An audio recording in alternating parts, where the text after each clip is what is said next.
How we doing, Eric? Do you want to introduce yourself and Absolutely. what you do? Yeah, so my name is Eric Knapp. I am the owner and brewer for Colony Mash Brewing Company here in Atascadero, California.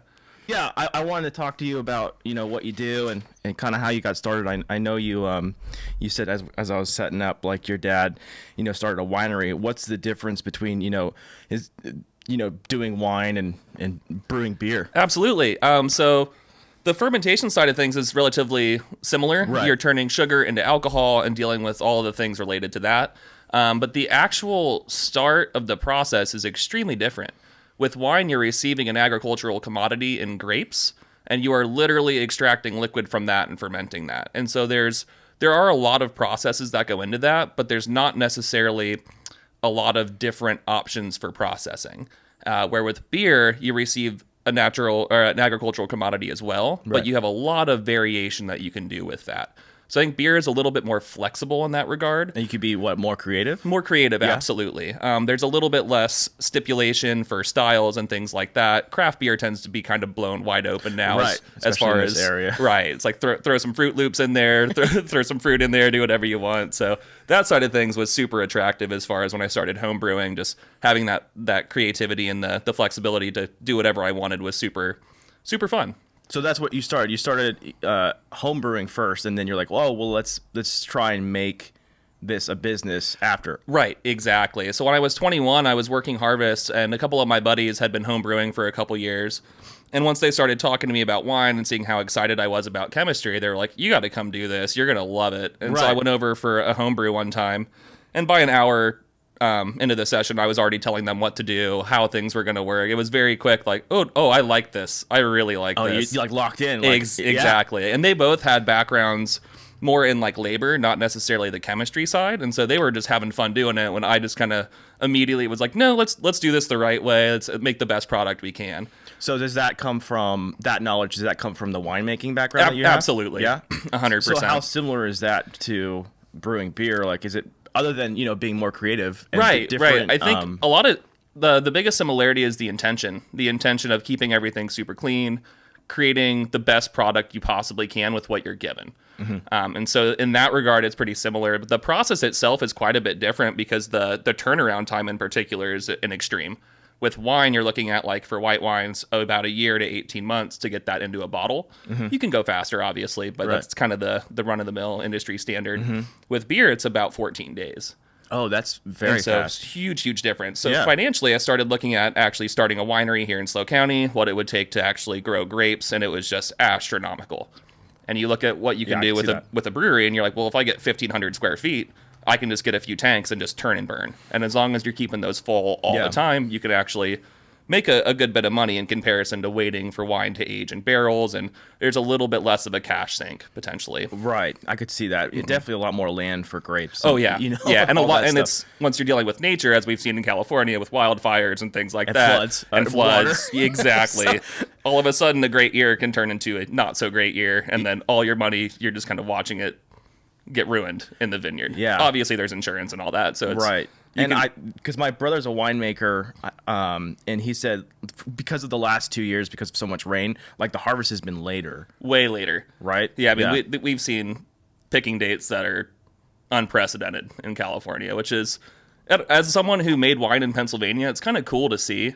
Everyone's Oh. kind of pushed out of their element a little bit and Yeah. having to get a little bit more creative than they typically had to. Right. Because California did bless winemakers here for like 20 years with just pretty much straight good vintages. There were one or two in there that weren't super great, but most of the time you're getting the sun that you need and nothing's getting fully rotted by rain. Where in Pennsylvania, there were a lot of years where my dad couldn't pick red grapes. At all. Everything would just rot on the vine. There was one year in particular where it rained 31 days in August. So does that make you, like you said, 30 rather. does that make you more creative in the prediction value, or is that just like vary from year to year? It varies from year to year. Yeah. Yeah. And I think that's what I really appreciated about a lot of the winemakers on the East Coast.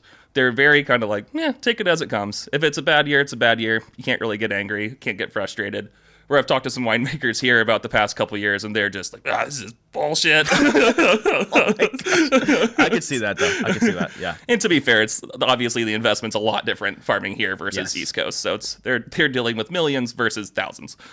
So how does that, because I know the East Coast has a lot, I'm assuming a different climate than we have here, Very right? different. Very different, yeah, right? so a lot more moisture. They deal with a lot more rot and mold issues. And so you tend to be spraying more and being a little bit more proactive in the vineyard. So is that also because of the weather? Yes. Yeah. Mm-hmm. Okay. And then a lot of times, too, if people are looking at planting a winery, they will forego areas like Pennsylvania and New York and just plant in California if they can afford to. Yeah, here, it's Napa, definitely like wherever. a secondary choice to plant on the East Coast typically. But when my dad was looking, he actually looked at some properties in California, looked at some in New York and Pennsylvania, and he was looking at making sparkling wine. And so when he found the property in Pennsylvania, it had a lot of slate, it had really good drainage, south-facing slope with a little valley where all the cold would settle. And so it was a very similar property to stuff that he had seen in pictures and videos of Champagne in France. And so that's probably why he picked it, exactly. right? Yeah. He saw a lot of similarities. The latitude's relatively similar. And so he's like, I think we can make good sparkling here. And he made some amazing sparkling wines out there. Obviously, the market there is a little bit more sweet. And so he'd made a lot of sweet wine, but he made a lot of really good dry wine, too. Is he still doing that, or is he? No, he actually retired right after COVID. Yeah. Fair enough, right? Totally. Yeah. He's like, I'm done after It was this. one of those where he had already planned to be done like a year after, and then it happened, and the valuation of the property and the business went up, and he was like, well, all right, Time to cash out. time to do it.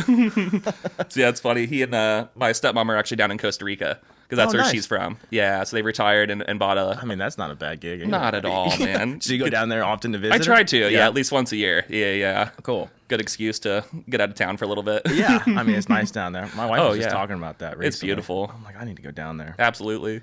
So go back to you were brewing at home, right? So when you were doing that, did that lead to the very first? I'm going to assume that's going to lead to the very first flagship beer that you have, right? Absolutely. Yeah. Okay. So it's what we brew now is super different from what I was home brewing. Mostly based on the fact that we have to sell the beer now. When I was homebrewing, I was just doing all sorts of weird stuff. I was doing beers that were fruited at rates that no one had ever done before.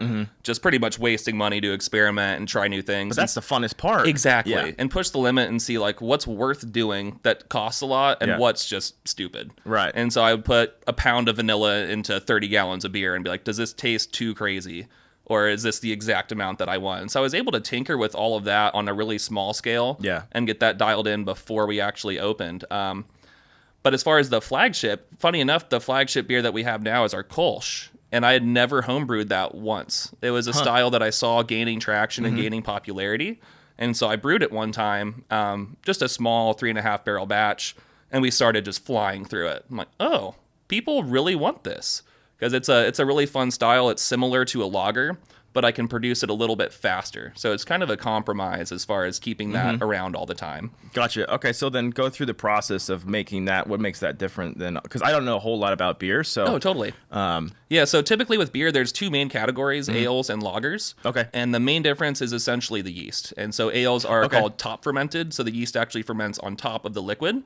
So if like you open the tank during fermentation and look at the top, you will see yeast. The yeast, right. And lager yeast actually is called bottom fermenting. So it ferments on the bottom of the tank.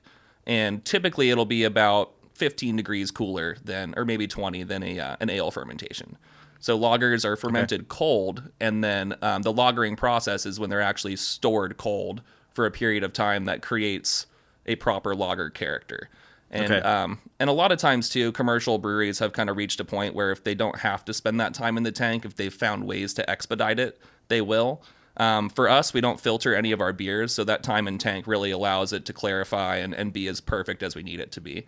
And so with our Pilsner in particular, our German Pilsner, we will finish that beer, finish fermentation, and actually clarify it, and then move it into a new tank and carbonate it, and then hold it there for at least 3 weeks. I prefer 4 personally. And that tends to be a little costly as far as the storage, because you're keeping it cold at 32 degrees, and then you're tying up that tank. And so that means you can't put new product in, you can't get new product out. And so a lot of breweries will have 1 or 2 lagers, but not typically focus on them. And so we brewed a lager that everyone loved, and then I was like, shit, I can't keep up because we have to store it for 4 weeks at a time. The attrition rate was going faster than we could produce it. And so I was like, what style could we do that has the same semblance, very light, crispy, refreshing? And I started doing some research, and I just kept seeing breweries that were medium to large that I really appreciated would start doing Kolsch's. And I was like, maybe that's something we should check out. Yeah. And so the ingredients are almost the exact same as the German Pilsner as far as the grain, just different hops. Oh, okay. And so the way that we brew our Kolsch, we do a rather traditional hop called Hallertau Blanc, but then we do a complete like kind of northwest twist on it. We add Laurel, which is a hop that you'll find in IPAs, you'll find it in Saisons. It's in almost everything. It's a really versatile hop, but it adds a really nice complement to the Pilsner malt character in the Kolsch.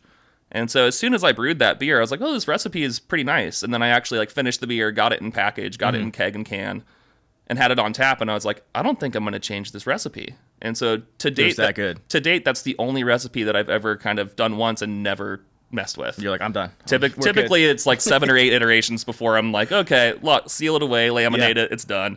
Oh. So that worked out pretty well. So I was going to ask while you're talking, so the difference between those two, are they different yeast strains as well? They are, yeah. So for our German Pilsner, we actually use a German lager strain. And then there's a specific Kolsch strain from Germany that we use, and it creates a very unique flavor profile. So it's one is designed to kind of ferment on top, like you said, and one goes down. Exactly. Right? Yeah. And they make relatively similar beers. The difference is kind of in the nuance, because both Kolsch and Pilsner that we produce are both 5%. They're around 20 IBUs. The Pilsner is about 25, 26, so a little different. But when you taste the beers, there's a definitive flavor difference, which is super fun because it's almost the same ingredients. And that's what's really cool about yeast in beer too, is you can get a lot of character just from the yeast that you choose. Right, yeah. And that's something that I learned in winemaking as well. It's one of the few tools that winemakers do have a lot of control over. Right. And I would work with some winemakers that would even do multi-stage fermentations, trying to pull out certain characters from certain types of yeast. And I thought that was always really interesting. Yeah, Chef Eric, who I had on, he said he's got a yeast guy on speed dial. Totally. He's like from Kentucky. I like. Yep. There's a whole some dude has a doctorate in yeast strains. 100%. That's interesting. And that's what's super cool about the wine industry in this area in particular is there's 10 or 20 different people that are like walking encyclopedias. So just in this area. If you happen to have their phone number, give them a call if you have something going on or something's not fermenting the way you want it to. Like in wine, there's not quite as much collaboration, I think, as there is in beer, but people are still very willing to help each other.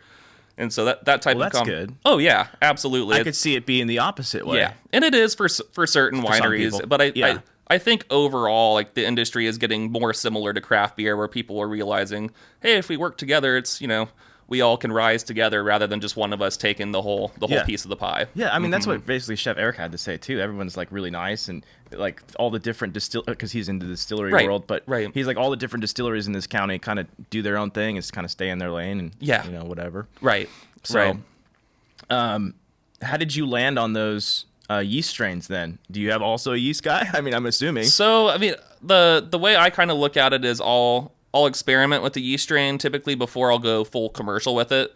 I'll run even a tabletop bench trial fermentation at different sugar ratios and just kind of see the aroma. Typically, it's not very useful for flavor, but doing things like that will at least give you the nose of what the fermentation is going to be like. Yeah.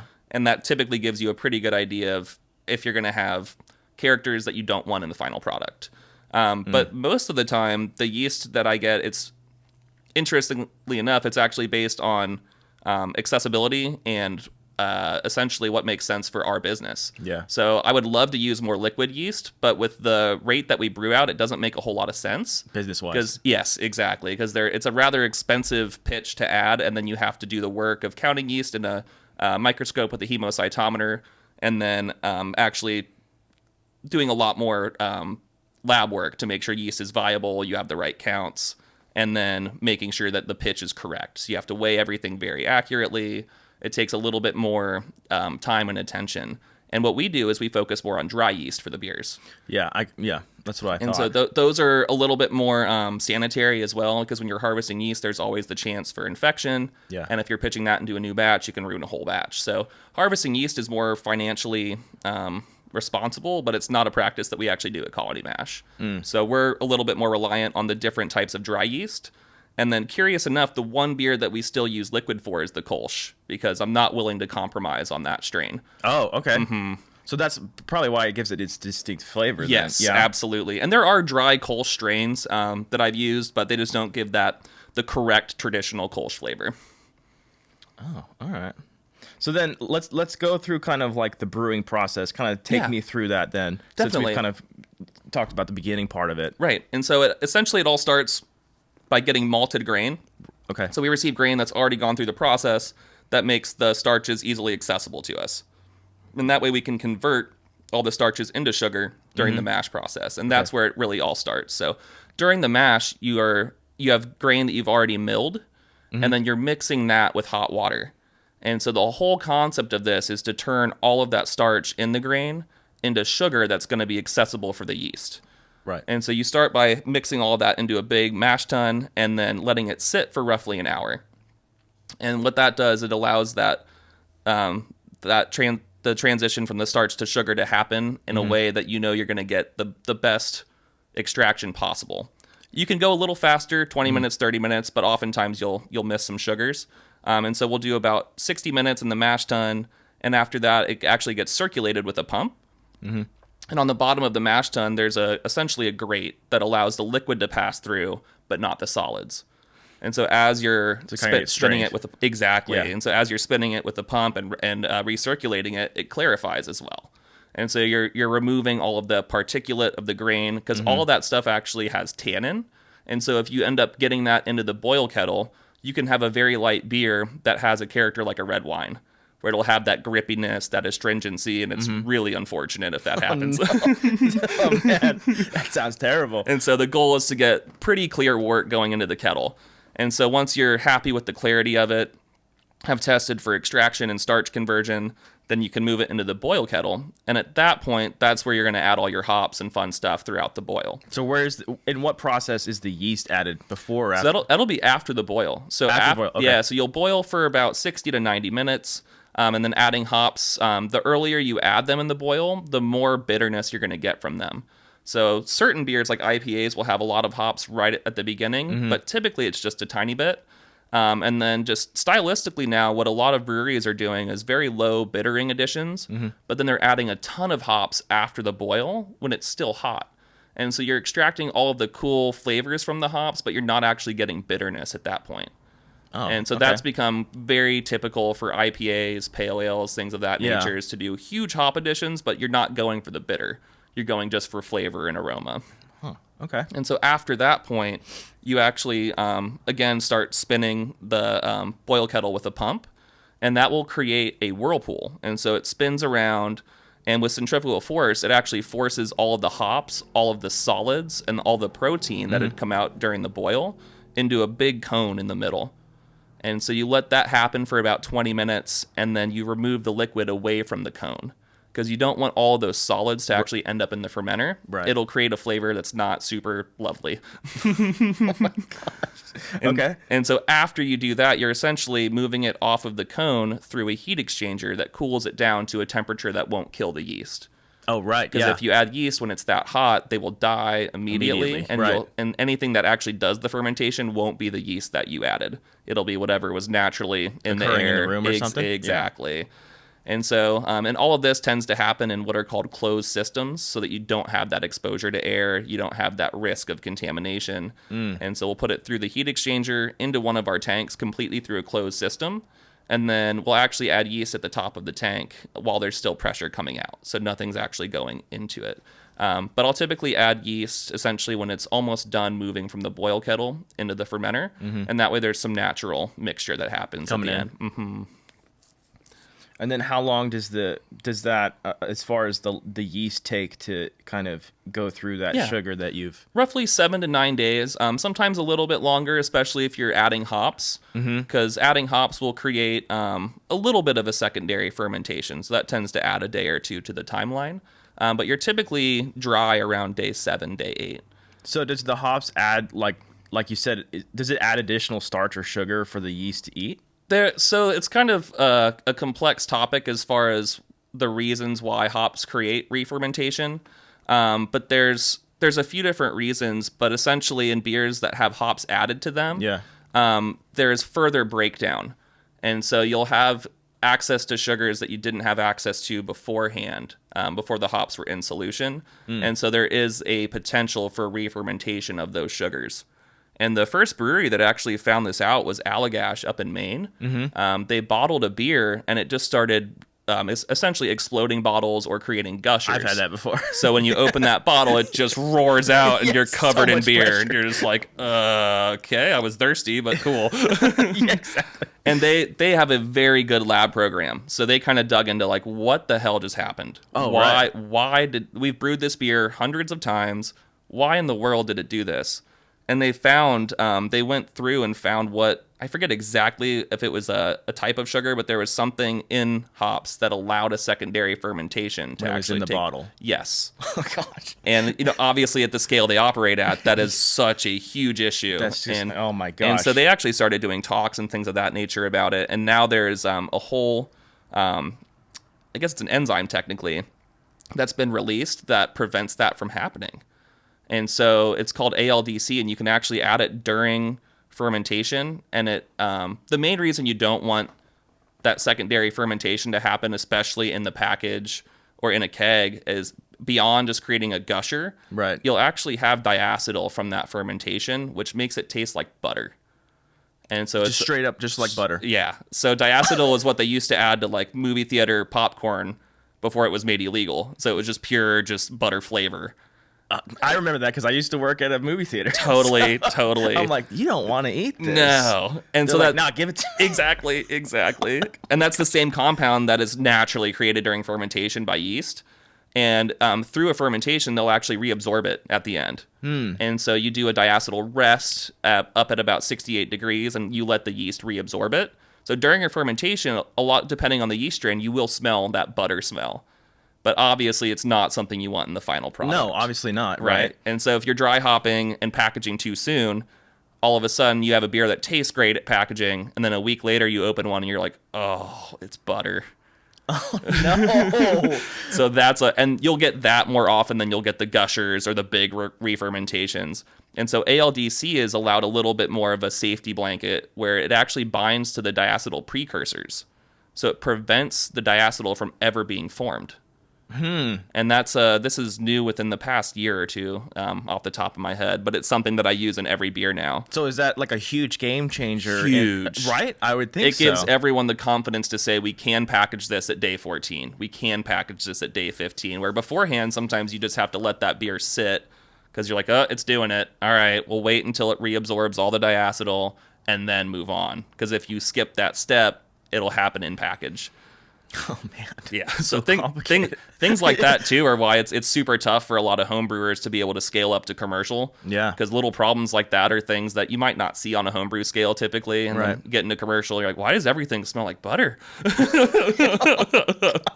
So that company that discovered this, did they also invent the enzyme that you're talking about?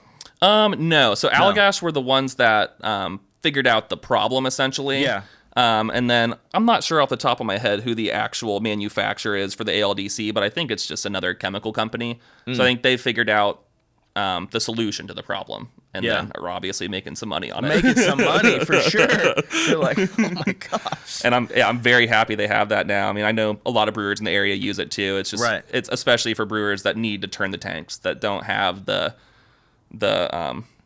wiggle room to really have a tank that's empty or full for too long. Yeah. Oh, that's interesting. Yeah. Okay.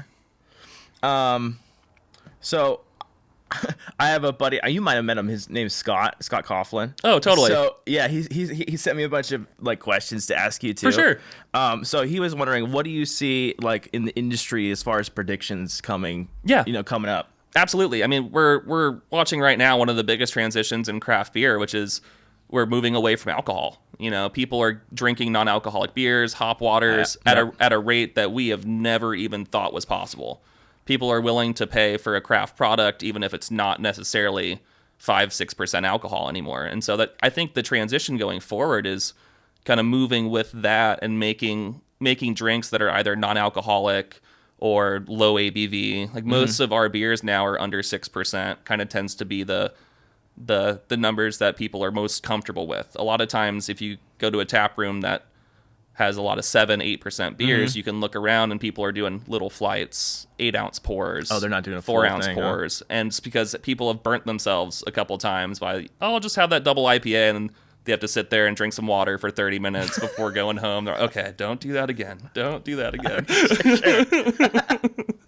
And so I think that kind of is going forward. We're going to see a big transition away from alcohol, but not away from flavor.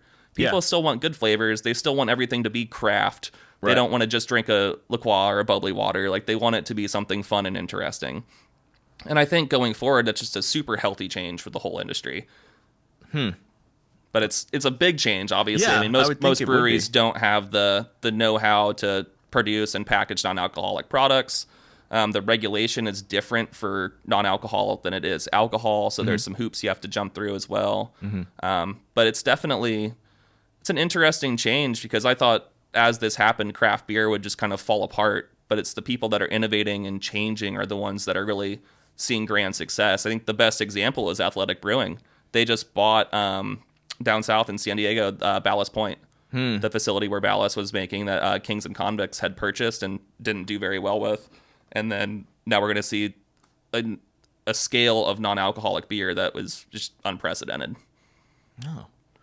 I guess that kind of dovetails into what he was also asking is the seltzer program. Yeah, he was saying like you're one of the main seltzer producers in North County. We are. Yeah, I mean, there's not a lot of breweries, especially in SLO County, that have really diversified the seltzer game too much. There's a lot of places that will have one seltzer at a time.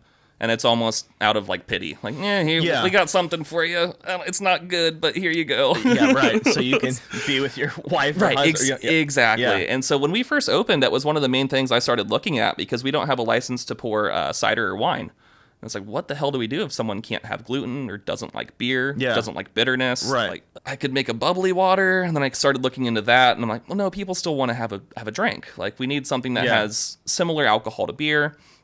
And so I started making seltzers pretty early on. We made seltzer within the first month of having the licensing. And so that really soon. And that was super atypical. That was back in 2020. So that was a little atypical for that time. A lot of breweries that were trying to be more serious would not touch seltzer, because it was an immediate way to kind of diminish the brand or degrade the brand in a lot of people's opinions, where I saw it as just an opportunity for more sales. It's like, well, if we can keep people here and they're not going to the wine bar or going down the road to an actual tasting room, like that's good for us. And so like I kind of looked at how to make seltzer, different ways to do it. And at first I was actually using all local fruit and doing carbonic maceration. And so I would do a primary fermentation without any fruit in there. And then when the seltzer was just about done fermenting, I would move it all onto a tank of fruit. And I wouldn't process the fruit a ton. I would literally squeeze it a little bit and throw it in the tank. And so we'd get the character, especially with citrus, you'd get the character of the zest, the pith, and the juice, which adds a little bit more complexity. And the way we were doing it then, I was actually fermenting all the sugar in the fruit as well and making a bone-dry product.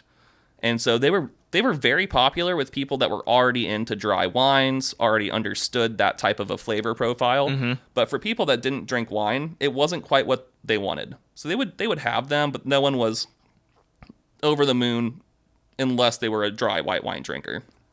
And so then I kind of looked back at the drawing board. What can we do to change this? What can we do to make a natural balance of like acidity and sweetness and bitterness? So I started thinking more of seltzer like a cocktail. Oh, that's interesting to think. Yeah. Yeah. That probably is a better way to approach it, though. Right, because if you think about it, you're going to drink something where you want the fresh fruit. You don't really want the fermented fruit character. You don't want the cider. You don't want a mead. You're looking for something more fresh. And so I started doing almost the opposite of what I was doing. Rather than adding the fruit and fermenting it, I started buying what are called aseptic fruit purees. So it's fruit that's been pureed and then flash pasteurized.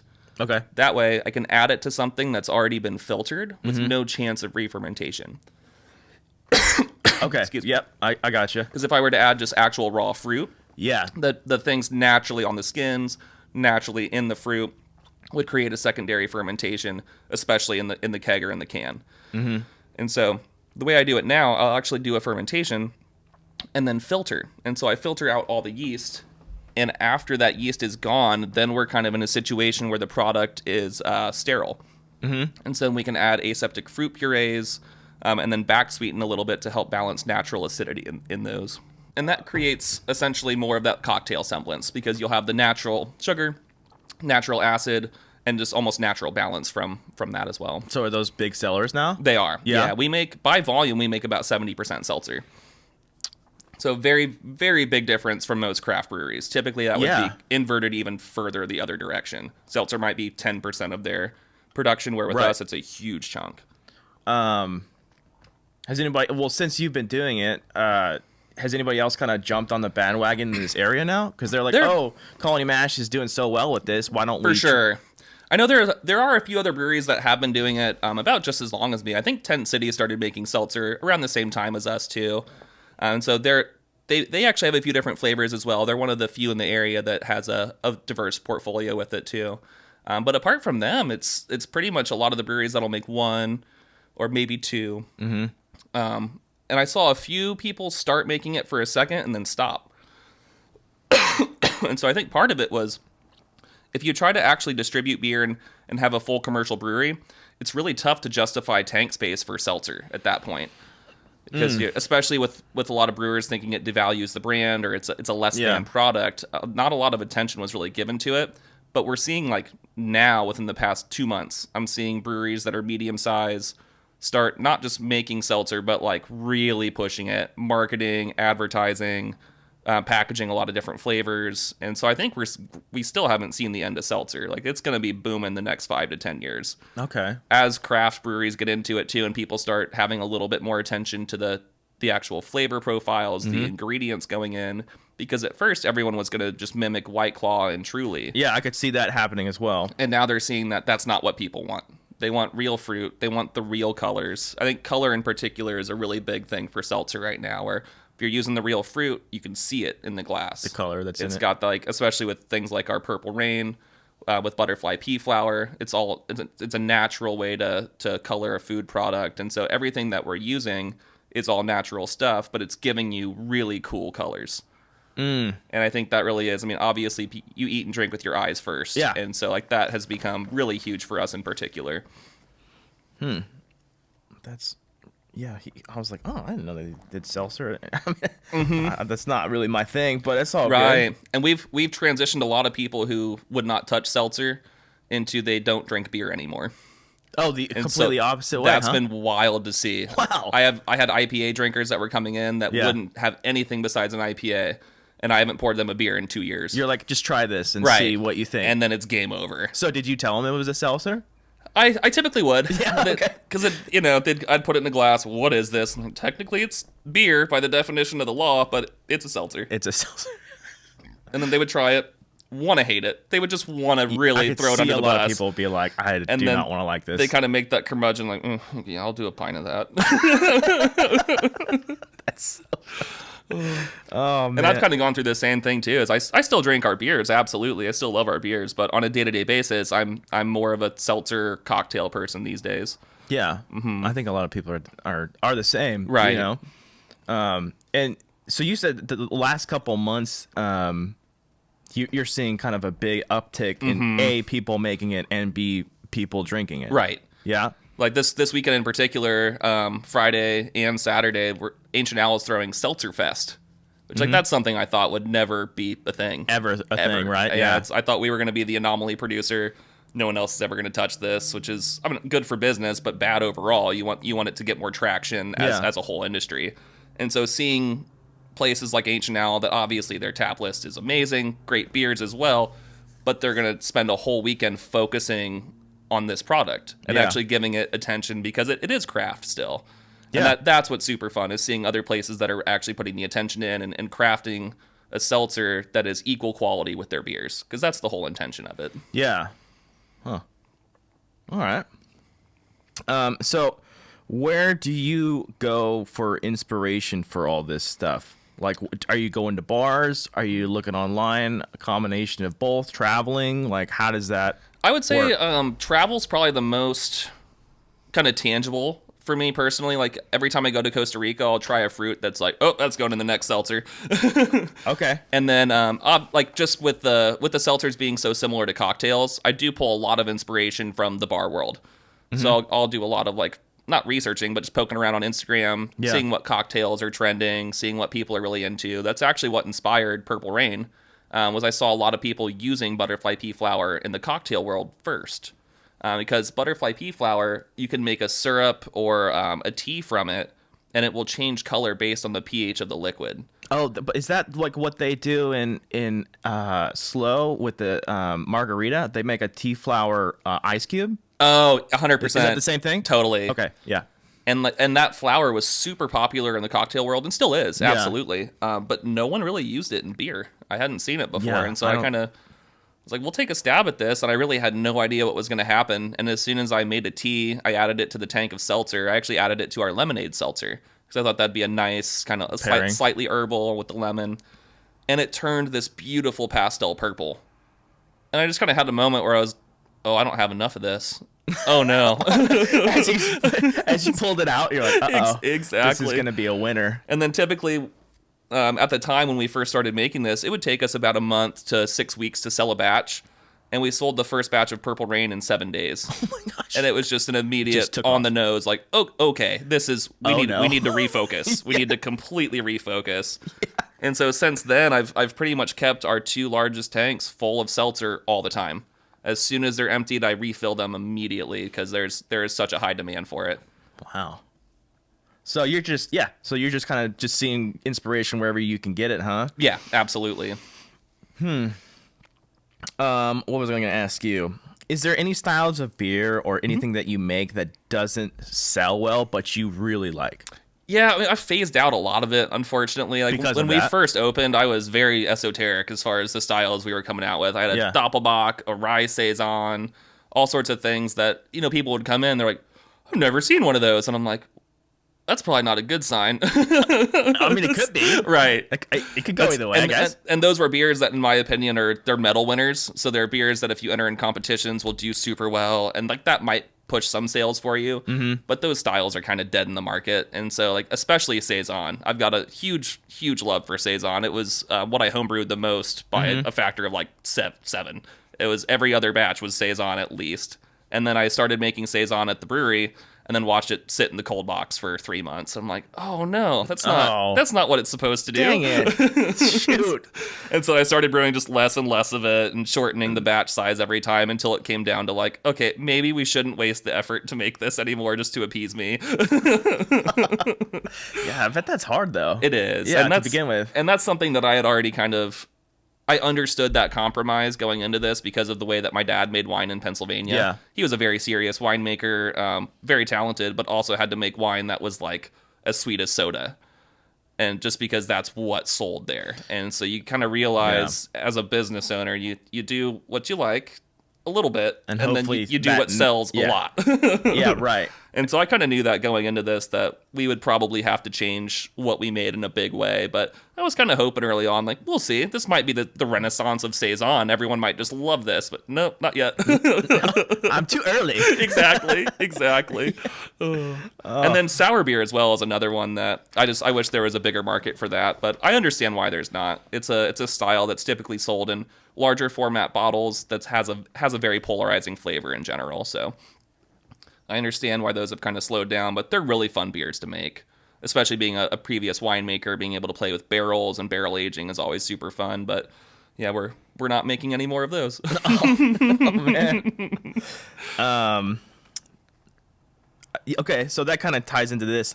Is there any current trends in craft brewing that has kind of overstayed its welcome, or it needs to go? Hazy You would say? IPAs.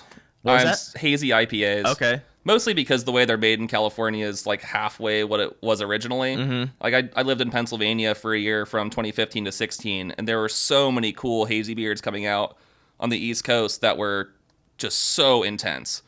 And I got to a point where after having 3 or 4 of them or buying a case here and there, just kind of realized these are kind of undrinkable. Like they're so intense in flavor and almost so astringent that after half a glass, I was like, okay, I think I'm done. And then I came to California, and the way they're made here is just so different. And everyone has one, and they're kind of done in the same way where everyone has a seltzer, where it's almost out of like pity. Typically, the brewers don't drink them. The brewers don't like them. Yeah. You'll be hard pressed to find a brewer that actually will drink hazy IPA. Most brewers, if they're having something hoppy, it's going to be a West Coast or something on the lighter side. But I personally I think people that like hazy IPAs are almost being allowed to stay in that little window for so long where they should branch out a little more. Because a lot of people start getting into craft beer through hazy IPAs because they don't really taste like beer. They have so many other flavors going on. And so I think it's nice when someone can kind of step back and realize, oh, maybe I do just like this Pilsner. Like it's so crisp and so clean compared to like a super muddy hazy IPA. Hazy IPA. And that's just my personal opinion, obviously. Of course. Well, that's what I'm asking. I brewed a lot of them when we first opened, and I just got so tired of you just like packaging a hazy. You just look at it and you're like, that's not done.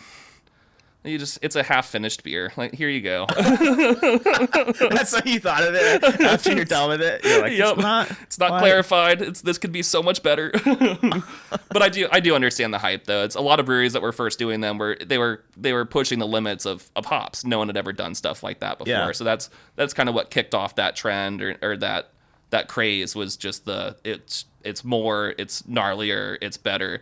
Kind of similar to how West Coast IPAs were just way too bitter for like 10 years. Everyone was just ramping up the IBUs. You can't drink this. That's where Arrogant Bastard came from. It's like, you can't drink it. It's like, okay, well then why'd you make it? Marketing, I guess. Exactly. I mean, so we saw that go away, and then the ridiculousness kind of transferred from the West Coast to the hazies. And then like the level of haze, the level of hops just kind of, in my opinion, has gotten a little out of hand. just getting out of control, huh? 8 pounds per barrel. I'm like, that's so much money, and it's not going to taste good. Oh my gosh. It's like, invest the money in something that will actually else. make it taste good. Yeah. Oh, interesting. But again, personal take. Well, yeah. I mean, you would know. I don't know. I mean, and then what is your like desert island beer? Ooh. Saison DuPont. Yeah. Yeah, so it's a very classic Saison. It's actually the Saison yeast that I use whenever we make ours. Mm-hmm. And it's a beer that is really like very quaffable, super drinkable, but also really complex. And I think that's just like the biggest thing. If you can do that with beer, it's the same talent as like a winemaker that makes a very simple grape turn into something super elegant, where you can kind of pull a lot out of a little. And I think that's the beauty of Saison in general, is it was created as a very cheap, affordable beer for farm workers. And like I really resonate with that, where it was whatever grain was left in the field, whatever hops were left over. It's a style that doesn't necessarily have a small window of what it has to be. Where like IPA is a little bit more rigid, has to be this, that, and that. Where Saison is like, as long as it's Saison yeast, you can throw whatever in there. It can be light, dark, otherwise. So that's really the only requirement. It's just the Saison yeast. And I think that's what I liked about DuPont so much, was that the first time I had it, I didn't even know what it was. I wasn't familiar with Saison. I was just like, I just want more of that, whatever that was. Yeah. And then a lot of the producers on the East Coast when I was living there too dabbled a lot more in variety. Like the West Coast is a little bit more one-dimensional as far as the types of beers. And so I was able to drink a lot of different Saisons, and I just kept coming back to DuPont. All right. So what plans do you have kind of moving forward? Are you staying where you're at? Are you thinking about going somewhere else, like in a bigger space? Or No, I think we're pretty solid where we're at. The way I designed and built the brewery is pretty unique. We're only in 1,300 square feet, but we have the capacity to store 60 barrels just in our tanks, not including our cold box. And so while we're small, we do have the capacity to ramp up self-distribution. And so that's been the focus over the past year has been, we actually brought on a part-time sales rep and bought a little delivery van. And so he's out around the county delivering a few days a week. So we're starting kind of gentle into it. We're not moving too much product too fast where we could run into issues that I've seen happen frequently. So I'm trying to kind of do it in a pretty organic way, a little bit slow and steady. Yeah. But I think it's great for us because that way it allows me to ramp up production gently. I don't have to go full crazy, hire 3 other brewers, run 3 shifts. Like we're definitely not at that point, even though we are selling out of things pretty frequently. And so it's funny, a lot of times people will come in and something will be sold out. And like, why don't you just get a bigger place? And I'm like, because I don't want you to pay $7 more for that 4-pack. Yeah. There's a lot of that kind of comes into it long term. I can see that too, yeah. Where we're really blessed to be able to have planned the way we did. And a lot of that has to do with the fact that before opening the brewery, I actually ran a mobile canning line for a year. So I helped Jason Fulmer start Mercenary Canning after I left the wine industry. And with him, we traveled to about 75, maybe 80 different facilities throughout California. And I was able to run and actually package product in those facilities and see what worked and what didn't as far as utilities, layouts, all that stuff. And so that all factored into how I built the brewery. And we actually designed the whole brewery around his canning line to be able to fit inside of it.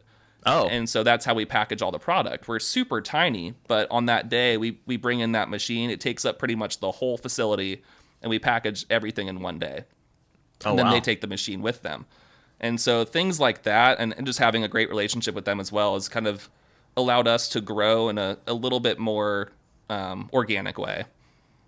And then like moving forward, rather than adding a facility or adding tanks, my goal is to just turn everything a little bit faster. Okay. Just make sure everything's kind of the day it's emptied, it's refilled. And so we're kind of at that point now where everything is based on as soon as it's empty, the next day is brewing. And that's definitely where I wanted to be with the facility. Is the goal is to use it to 100% efficiency, where there's no wasted space, no wasted anything, essentially, if you can help it. Being strategic about everything, right? Yeah. So how is that, distribution gone? I mean, I know that Eric was like, hey, I just sent some ladies out to the bar and, pour some of my bourbon. Totally. Like, is that how you are doing it? Or are you just trying to, contact business owners or bars, to try and push? We're doing a lot of on-premise distribution. So we sell predominantly to places that have draft systems or serve the kegs on site. We don't do a lot of like grocery stores, markets, and things of that nature yet. Yeah. That's kind of one of the goals going forward, is to do more of that and have the 6-packs more readily available for people that want to get them on the days when we're closed. Yeah. But it's definitely been kind of a whirlwind, honestly. It's catching fire so quickly that it's becoming a game of, can I keep up? Yeah, well, that's a good problem to have, though. 100%. And we're seeing a lot of things slip the other direction within craft beer and within wine as well. I know a lot of people that are like, ooh, our sales are down 25% from last year. Like, that's what do we do? Yeah. And with seltzer, I think it's been a godsend for us, because as beer sales plateau or slightly increase, we've got a product that we can sell as much as we can make. And so that really, it's a little bit of an anomaly right now in craft beer. I know it's such a convoluted and crowded market that if you just have another Pilsner, another IPA, everyone's had it. They don't even want to open the can. They'll take it. Okay, cool, we'll call you. Right. Where if you have a seltzer, they might not want to taste it in front of you, but then if you pop it open and pour it in a glass and it's bright pink, bright purple, you're like, it's an immediate human reaction to be, all right, give me that. I got to know what it tastes like. Yeah. And so that's been huge for us, where like I know our sales rep has a lot of success doing that first almost like cold call sales meeting. Hey, here's the seltzers. Do you have a second? Let me just put them in a glass real quick. Right. And that instance is, I think, unique in craft beer now, where a lot of people, to get that moment with beer is almost impossible. You need a product like seltzer or something atypical. Yeah, but even, what did you say? Like, when you first started, you didn't really predict that would actually happen, right? No. We didn't even keg the seltzer. I had it in cans, just like, if you want that while you're here, you can have one. But like, it was made for people to just take away, and it was definitely an afterthought at first. Like, we hadn't planned on doing it until it was around opening time, and I'm like, oh shit, we can't have wine. What do we do? And then as as they started catching fire, I very quickly started shifting the schedule. Like, well, we've got plenty of beer. We're running out of all the seltzer. We're not brewing beer this week. We're brewing all seltzer. We're doing all seltzer. Yep. There was one point in time where I walked into the brewery and just looked around and I'm like, 8 out of our 8 tanks are full of seltzer, right? This is weird. You're like, wait a second. What has just happened? Isn't this a beer brewery? Yeah. And so it's funny, I've thought about switching the name to Colony Mash Brewery and Seltzery. Yeah. Because no one's done it yet, and we are genuinely a seltzery at this point. Yeah. We're still a brewery, obviously, but we right, are definitely focused and dialed in on the seltzer. So, do you have anything like creative coming up? Like, are you always like, not maybe at the brewery, but like at home, where you're like, oh, like I'm kind of messing with this, or I'm messing with that, or Totally. during the seasons that as we go through here, like because my wife always has me get the apricots, the specific apricots down in Avila Valley. 100%. Those are delicious. So, is there anything like that special to the region that like you're like, oh, well, this season's coming up, we're gonna do that? Totally. I guess one of the things that I take a lot of inspiration from too is especially like baked goods and desserts and flavor combinations that chefs and pastry chefs will use in those. Like one of the first beers that I started brewing was a blueberry peach saison. Okay. Because down at Avila Valley Barn, they do a blueberry peach cobbler. Yeah. And I had that, and I was just like, that flavor is perfect. It's the perfect balance of sweet, tart, and just things like that really tend to translate well from like baked good into beer because you're using things like oats and similar ingredients. Oh yeah, right. And so, like, a lot of times I'll just go over to a back porch on Saturday morning, and Azita does these beautiful little I know, French. They're so good. That place is incredible. It really is. It's just insane. take my money. Exactly. They're so good there. Oh my gosh. And I'll try some things from her, and like some of those have incited some inspiration. Like in particular for the pina colada, I had something from her that had coconut and pineapple, and I was like, well, why don't we do a pina colada seltzer? Yeah. Like, oh, duh. And so that is one of the most popular ones now. And we actually just canned it this past Wednesday. So yeah, back in stock for the first time in about a year. Because that's one of the fun things with seltzer too, is we have such a wide portfolio of flavors. I'll put a flavor away for a year and not brew it, and then wait for demand to build, and then release it, and it's just gone. And so that's been pretty fun. Like I haven't really looked at that side of the business as much with beer, because you just brew it, sell it until it's around gone, and then brew it again. So it's a little bit more straightforward. But with seltzer, it's a little bit more fun to kind of play with that and kind of the seasonality of stuff. Yeah, too. and almost like tease people a little bit, like, oh, I'll brew it again. When are you going to brew it? Yeah, eventually. Kind of mess with them a little bit. Exactly. Yeah. And yeah, I think as far as what's coming up, we're doing a lot of, right now it's kind of keeping up with what we've already been brewing. And so it's really tough to add new flavors at this point because the other flavors are so in demand. But I think it's super important to keep variety and keep new things being introduced, just to keep, kind of keep the tools fresh as far as my brain and palate. And so one of the next ones that I'm really excited for, this one was actually based on a flavor of just a random energy drink I had, was peach, mango, and green tea. And I was like, that is a cool combo. Oh, and so we're doing a peach and mango seltzer. Oh, no tea. No tea. No tea. We'll leave the tea out. You don't need caffeine and booze. No, all the stuff like tea and herbs I would love to play with, but they're all super polarizing. And so you take a product from everyone wants it to half of the people want it. And so we'll see. I might add a matcha to like one keg and do one keg of like a green tea, peach mango, but things like that we'll do just for the tap room. But anytime it's gonna kind of mess with the polarization of a product, we tend to not use it. All right. So then, I mean, I did kind of touch on this, but like, so what inspires you to like do all this stuff? Like what inspiration do you take, or what inspires you, I guess, is the right question. Totally. I mean, I think a lot of it comes down to my dad. Like, I hugely inspired by him as far as coming to Cal Poly, learning how to make wine and kind of going down that path, but also just being able to work with him back in 2015 and 16 and kind of see how his brain worked was super fun to me. And like, I feel that anytime I get stuck, I kind of put myself in his shoes. Like, what would he do at this point? And so, and a lot of inspiration is from science as well, because he's a very successful chemist and really intelligent in that way, where he kind of thinks about things with a different lens. And a lot of the inspiration that I pull is from kind of looking through that lens and trying to think about things in a different way. And what could I do to be more creative? What could I do to be better? Especially through science. Like if we can do anything in that regard, it's always going to be a positive result. Mm-hmm.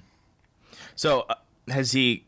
I'm sure he's drank some of your beer. Like what does he think of all this? Like how does he? What's his take on it? He thinks it's super cool. You know, I think he's really happy to see that I can run a business that's this tiny as far as the footprint and be successful.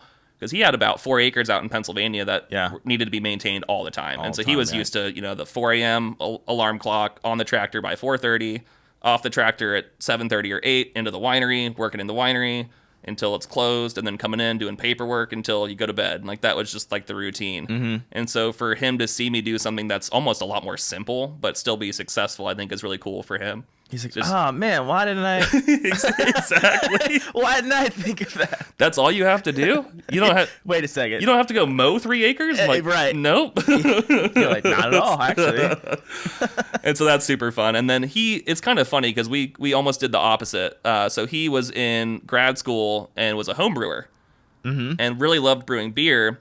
And then one of his roommates' dads had some cider that was mid fermentation. And so he knew my dad liked brewing beer, and he was like, hey, Brad, do you want all this cider? I'm over it. I don't want to finish it. It's like, it's in the bottle, but it needs to get dealt with, and the yeast needs to be removed. And my dad was just, well, yeah, I'll check it out. I'll try it. I've never done this before. And same as when I first homebrewed, he just fell in love with the process. The concept of taking something, re-fermenting it in a bottle, and then making it perfectly clear through disgorging and then dosage to make it essentially shelf-stable. Like there's a lot that goes into sparkling wine that really kind of lit his fire as a chemist. And so he was originally a brewer that fell in love with winemaking and then opened a winery. And then I was originally a winemaker that fell in love with brewing and opened a brewery. And so I think for him to see the converse of his story was super cool. Yeah. So he's just hanging out down in Costa Rica and he's like, for a while he was thinking about starting like a pineapple wine brand or doing something with tropical fruit, but he, as soon as he retired for a year, he's like, no, I'm done. I'm not working. No, I'm good. This is great. Especially after COVID, right? He's like, no, exactly. I'm not doing it. Exactly. Yeah. So yeah, it's great. They're like 20 minutes away from the beach, so they just drive to the beach every morning, hang out and chill. It is a fun lifestyle. So do you get his opinion on stuff when you come out with it, like before you like release it to the public? Are you like, hey Dad, what do you think of this? A little bit here and there. But he has such a particular palate for beer. He likes very light, simple things. Yeah. So I think his opinion isn't really a good market measure. And he knows that too. I think he's more tickled by, like, when I'll describe the industry and the trends and what's happening, he's just like, oh my God, that is insane. I'm like, yeah, there's the trend right now, just adding cereal to all the IPAs. And he's like breakfast cereal? I'm like, yep. Like Fruity Pebbles, Fruit Loops, all the stuff with the red 40, blue 40. He's just like, oh my God. And when I was living with him in Pennsylvania and helping with harvest, I would go out and get craft beers from our local distributor and bring them back. And just the times he'd just read the label and just like roll his eyes and walk away. Just like, I can't believe you paid money for that. Or it's a stout with, peanut butter, chocolate, vanilla ice cream, powder or something. He's just like, what are you doing? What is this? And at the time I was super into all those like really crazy beers. I'm just like, oh, this is the best thing ever. And then now I don't drink any of those. Yeah. I mean, you probably just have to get it out of your system for a little bit, right? Exactly. Oh, man. All right. Well, I mean, before we wrap this up, I mean, is there anything else you want to say, or anything you got going on, or For sure. I guess overall, just like really stoked to be a part of what's going on in Atascadero right now, because I've lived here since 2016, so not for a super long time, but long enough to see the transition, and it's super exciting to have a small town like this really focusing on smaller business and focusing on a real connection between the people and the businesses that's very authentic.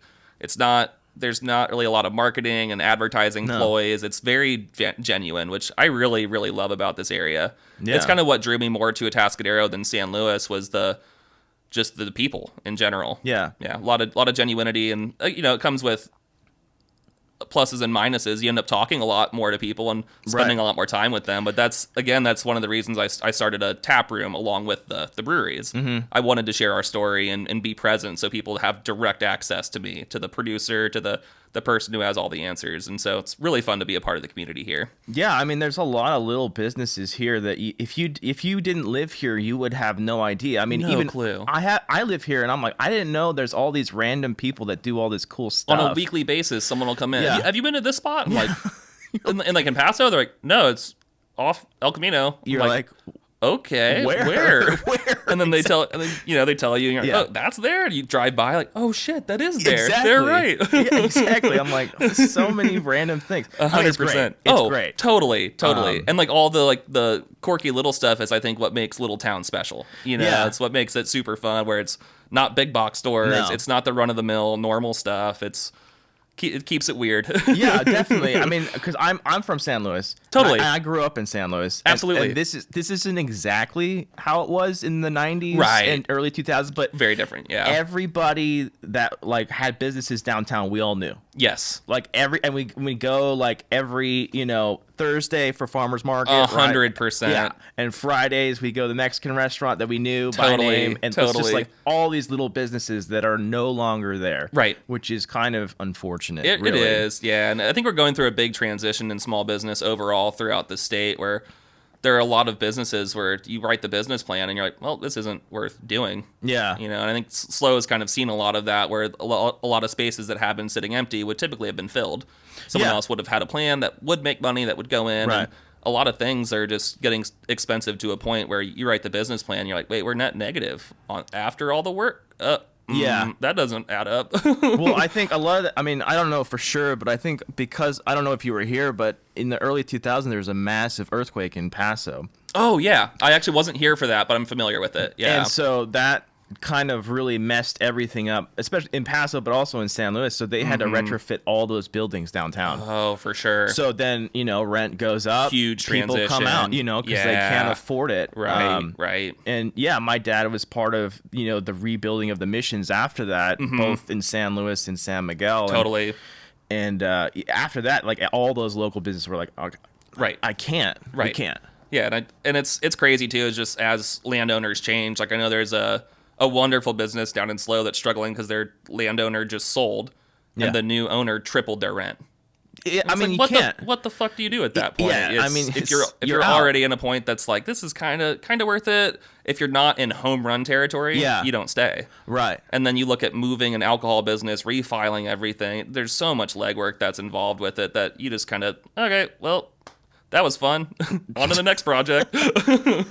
So So that's been kind of tough to see in the county, where there Yeah. have been some really good producers that just can't make sense of they it. just can't do it. I mean, does COVID have anything to do with it? Oh, as well? absolutely. Yeah, I mean, Yeah. COVID definitely was. We opened right in the middle of it, so it was almost Yeah, all we 2020. knew. All we knew at first, but like we had to pull additional investment because of COVID. There was a time where it was like, oh, there's no way to make money.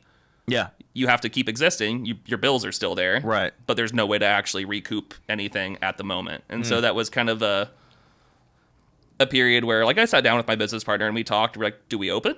Do we just call this and sell all the equipment? 'Cause Yeah. we haven't used it. Like, it's all still new.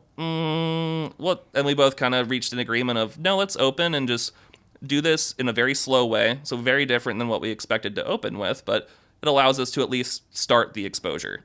And so we stayed open and we're able to get some product in some people's hands, but it really made it impossible for so many businesses. Mostly because you take away draft sales, and that's the profit from all these bars. All the manufacturers as well rely on that draft. There's a lot of people buying alcohol at that time, though. Oh yeah, and that's yeah. like the highest concentration since right after Prohibition, pretty much. I mean, Really? and Was it really that? Yeah, if I remember, I saw the oh my numbers. God. If I remember right, it was pretty aggressively higher than that. I could believe that. But a though. lot of it was liquor. Yeah. So a lot of That it was definitely me. went to liquor. I mean, it was an immediate like, well, we're at home What else are we all gonna the do? time. Like, I'll have an old fashioned at 4 p.m. Like, why not? What else are we gonna do? Exactly. We're watching the news. Literally. It's like- And like that was wild to see, because there were people that were coming in and buying a flat every week. They couldn't sit in there and drink a beer, Yeah. which is my highest margin, but they Right. would take 24 cans out the door. And so that's what kind of made being in a small town really beneficial, where it's people started having brand attachment super quickly. They Yeah. started being appreciative that I was open, that I was there, and didn't give up. And that was super cool to see. And we've had that since day one. Just that crazy amount of support. It's like being the home team. Yeah. You know, it's like, oh, you're here, we're gonna show up. Oh, that's nice. And I think yeah. the best example of that was like one of our busiest days to date was the day before Thanksgiving of 22.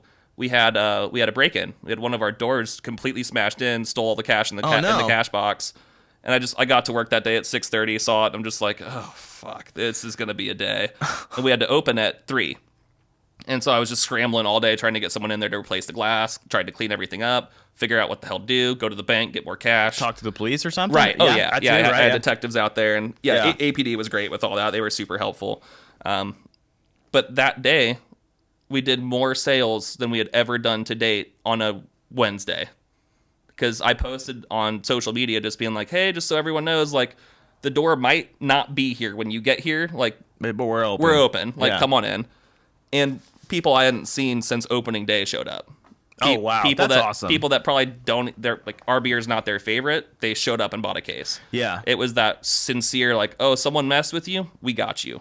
That's awesome. And like, that's Atascadero for you. Like, for sure. that really is how I feel about like that small town, tight-knit community. It's special. Nice, man. All right. Well, anything else before we wrap this up? Anything you got going on? Just going to keep the seltzers cranking. We got a bunch more coming. We're going to can on July 8th. Mm-hmm. So that'll be the passion fruit orange guava, the Pog seltzer, the orange creamsicle seltzer as well, which is one of my personal favorites, and then the peach mango. So got those new that you just re-released from a year ago. Oh, that's the pina colada. Sorry, yeah. So yeah, okay. that one's out now. But then the peach mango, that'll be a first release. We've never brewed that one before. So those are coming out along with some new beers. So just lots of fun stuff coming for summer. Super excited. Nice. All right. Well, cool. Thanks for coming.